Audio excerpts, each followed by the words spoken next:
Dito na po tayo sa Modlin Airport. Parang ito, another airport sa Warsaw na medyo maliit. And I think it's only for Ryanair and stuff. So yeah, hopefully it's gonna be okay. Nakalusot yung iba't ibang damit na. Ito na nga, boarding na tayo. And let's see what's in store in Budapest. So ito na nga. Napakul ko na lang. Ang dami kong super init. Siguro nakaka-5 or 6. Ito nga guys, ito tayo sa Budapest Eye. Yan ang kanilang version dito. So ito, lakad-lakad muna tayo. Hindi ko lang tawag sa bridge na to pero bridge siya.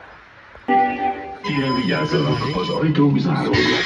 Ikot pa tayo today sa Budapest. And unang punta natin. A Vörösmarty utca következik. Good morning guys! So, travel tip muna tayo. So, whenever nag-travel ako, dati, lakad ako ng lakad. Pero, nakapagod and also kapag napagod ka, bibili ka ng ticket ng train or bus and mapapamahal ka. So, after that, I decided na pumili ng daily pass. Or kung ilang times kayo o ilang araw kayo sa isang lugar, nakatip kayo kapag gumamit kayo ng ganito at hindi pa kayo mapapagod. Mas mura siya and practical. So guys, ang first stop po natin, Diyos ko, ang dry naman. Ito po ang tinatawag nilang Hero Square. Kaya po siya tinawag na Hero Square kasi square po siya. And may mga heroes. Yan, mga heroes. Kaya Hero Square. And favorite songs po nila, favorite song po nila yung kanta ni Mariah. And then hero comes along. Wait, ano na tayo? Moisturize. So ito po yung City Park. And yan, ganda. Pero mas maganda ka. Huwag kang patatalo. Ito po yung famous na thermal bath dito. Hindi ko pa pronounce yung pangalan ng thermal bath. Pero ito yung likod. Kasi mas scenic, mas maganda yung likod. Yung entrance, okay lang. Siyempre hindi tayo pupunta dyan kasi hindi ako sanay maligo. Okay, enjoy. So, ito guys, tawag lang, Chain Bridge. Napakaganda. Ayan. Kaya siya tinawag na Chain Bridge kasi hindi ko alam. Pagod. Diyos ko. Taas. Wala kasi tayong pambayad ng telefric. So, ito po yung Buda Castle. Mahirapan pa akyat, pero okay naman.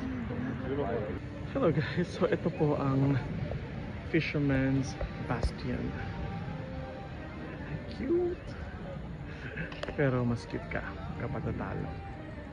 So, hello! Ito po tayo ngayon sa Parliament. Hungarian Parliament Building. Ayan. Yan po yung isa sa napagandang building dito sa Budapest. Hindi ko po siya kilala pero medyo masama po yung tingin niya sa akin.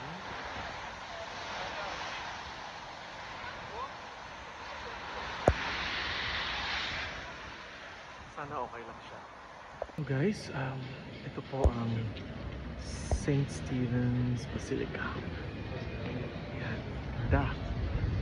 So, ito naman po yung parang ito yung Central Market nila. Yan. Yay! Yay! And matatapos na tayo. Dito sa Budapest, naghan sila pagkaon kaya pwede na kami palit po. Libre. Libre mga 50 sa Hungary. So, yan po yung Opera House. Napakaganda din sa loob. Pero syempre, walang show. So, ito lang tayo sa labas.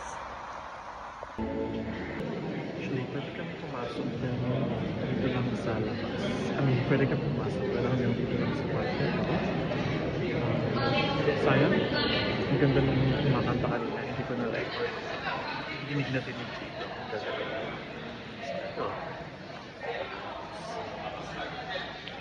So, good morning guys. Ito na nga. Ito tayo sa Budapest. Then, nagmamadali ako kasi nawala ko yung hat ko. Saan ko kaya nalagay yun? And also, pa-expire na yung Metro card ko. So, bumilis. Sana umabot. So, ayan guys. Isa tayo sa Budapest Adventures.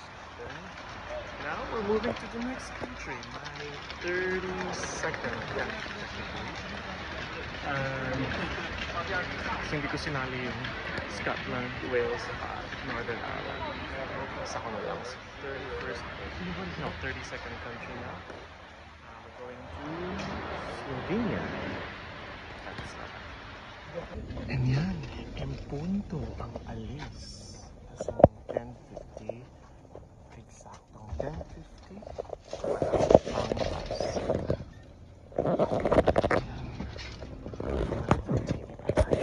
It's a 3.5-hour bus ride. Well, thank you. Thank you, Hungary. Thank you, Budapest. It's good. Except hindi ko nakuha ang bridge magnet. And wala ko yung cup. Požádal nás o připoutání bezpečnostní